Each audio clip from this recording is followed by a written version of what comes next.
Bollywood ನಟ ಅಕ್ಷಯ್ ಕುಮಾರ್ ಈಗಾಗಲೇ ಪುಲ್ವಾಮಾ ದುರಂತದಲ್ಲಿ ಹುತಾತ್ಮರಾದ ಯೋಧರ ಕುಟುಂಬಗಳಿಗೆ ಕೋಟ್ಯಾಂತರ ರೂಪಾಯಿಗಳನ್ನು ದಾನ ಮಾಡಿ ಅವರ ಯೋಗಕ್ಷೇಮವನ್ನು ವಿಚಾರಿಸಿಕೊಂಡಿದ್ದು ಎಲ್ಲರಿಗೂ ಗೊತ್ತಿರುವ ವಿಚಾರ. ಅವರ ಈ ಕಾರ್ಯದ ಬಗ್ಗೆ ಎಲ್ಲರಿಂದ ಮೆಚ್ಚುಗೆಯ ಮಾತುಗಳು ಸಹ ಕೇಳಿಬಂದಿದ್ದವು. ಈಗ ಅದೇ ಅಕ್ಷಯ್ ಕುಮಾರ್ ಒಂದು ಅತ್ಯುತ್ತಮವಾದ ಸಂದೇಶವನ್ನ ವಿಡಿಯೋವೊಂದರ ಮೂಲಕ ಜನರಿಗೆ ನೀಡಿದ್ದಾರೆ. ನಿಜಕ್ಕೂ ದೇಶದ ಯೋಧರ ಬಗ್ಗೆ ಇರುವ ಗೌರವ ಹಾಗೂ ಅವರ ಬಗ್ಗೆ ಕಾಳಜಿ ಇರುವವರು ಈ ವಿಡಿಯೋವನ್ನ ತಪ್ಪದೇ ನೋಡಲೇಬೇಕು. ಏಕೆಂದರೆ ಅಕ್ಷಯ್ ಕುಮಾರ್ ಅವರು ಹೇಳಿರುವ ವಿಷಯವನ್ನ ಪ್ರತಿಯೊಬ್ಬರು ಕೂಡ ಈಗ ಆಲೋಚಿಸಬೇಕಾದ ವಾಸ್ತವದ ಅಂಶವನ್ನ ಒಳಗೊಂಡಿದೆ. ಅಷ್ಟಕ್ಕೂ ಅಕ್ಷಯ್ ಕುಮಾರ್ ಈ ವಿಡಿಯೋದಲ್ಲಿ ಏನೆಲ್ಲ ಮಾತನಾಡಿದ್ದಾರೆ ಅನ್ನೋದನ್ನ ಅವರ ಬಾಯಲ್ಲೇ ಕೇಳಿ. आज मैं आपसे एक स्टार या सेलिब्रिटी की तरह बात नहीं कर रहा हूं, मैं बात कर रहा हूं आपसे एक आर्मी मैन के बेटे की तरह.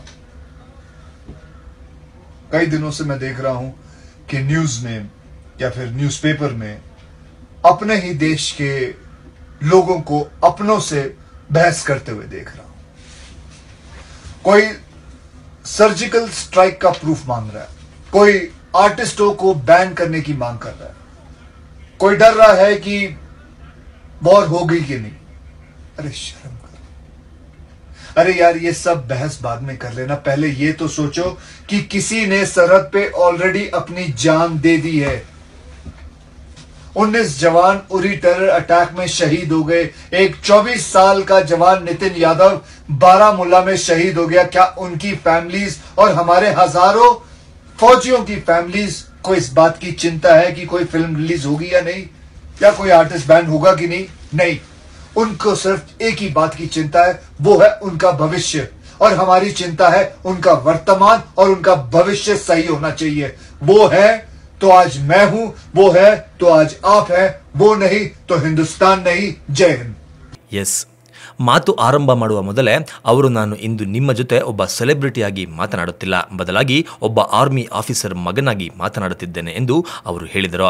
ಕಳೆದ ಕೆಲವು ದಿನಗಳಿಂದ ಅಂದರೆ ಪುಲ್ವಾಮಾ ದಾಳಿಯ ನಂತರ ಕೆಲವರು ನಮ್ಮದೇ ದೇಶದ ಜನರು ತಮ್ಮವರ ಜೊತೆಯಲ್ಲೇ ವಾದವನ್ನ ಮಾಡುತ್ತಿರುವುದನ್ನು ಕಂಡು ಬೇಸರವಾಗಿದೆ. ಕೆಲವರು ಸರ್ಜಿಕಲ್ ಸ್ಟ್ರೈಕ್ನ ಸಾಕ್ಷಿ ಕೇಳ್ತಾ ಇದ್ದಾರೆ, ಇನ್ನು ಕೆಲವರು ಕಲಾವಿದರನ್ನ ಬ್ಯಾನ್ ಮಾಡುವ ವಿಚಾರವನ್ನ ಮಾತನಾಡುತ್ತಿದ್ದಾರೆ, ಮತ್ತೆ ಕೆಲವರು ಯುದ್ಧ ಆಗುವುದೇನೋ ಎಂದು ಭಯಪಡುತ್ತಿದ್ದಾರೆ.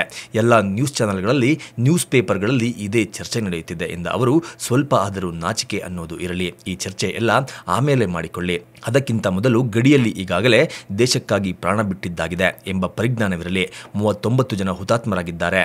ಒಬ್ಬ 24 ವರ್ಷದ ನಿತಿನ್ ಯಾದವ್ ಎನ್ನುವ ಸೈನಿಕ ಬಾರಾಮುಲ್ಲಾದಲ್ಲಿ ಹುತಾತ್ಮನಾಗಿ ಹೋದ.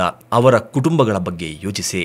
ಆ ಯಾವ ಕುಟುಂಬಗಳು ಕೂಡ ಯಾವ ಸಿನಿಮಾ ರಿಲೀಸ್ ಆಗುತ್ತೆ, ಯಾವುದು ಆಗೋಲ್ಲ, ಆರ್ಟಿಸ್ಟ್ಗಳು ಬ್ಯಾನ್ ಆಗ್ತಾರಾ ಇಲ್ವಾ ಅನ್ನೋ ಚಿಂತೆ ಮಾಡ್ತಾ ಇಲ್ಲ. ಅವರೆಲ್ಲ ಚಿಂತಿಸುತ್ತಿರುವುದು ಅವರ ಮುಂದಿನ ಭವಿಷ್ಯ ಏನು ಅಂತ. ಅದಕ್ಕೆ ಈ ಚರ್ಚೆ ವಿವಾದ ನಿಲ್ಲಿಸಿ ಮೊದಲು ಆ ಸೈನಿಕರ ಕುಟುಂಬಗಳ ವರ್ತಮಾನ ಹಾಗೂ ಭವಿಷ್ಯವನ್ನ ಭದ್ರಪಡಿಸುವ ಕೆಲಸವನ್ನ ಮಾಡಿ. ಏಕೆಂದರೆ ಸೈನಿಕರು ಇರೋದ್ರಿಂದಾನೇ ಇವತ್ತು ನಾವಿರೋದು, ದೇಶ ಇರೋದು ಎಂದು ಅರ್ಥಪೂರ್ಣ ಮಾತುಗಳನ್ನ ಈ ವಿಡಿಯೋದಲ್ಲಿ ಆಡಿದ್ದಾರೆ.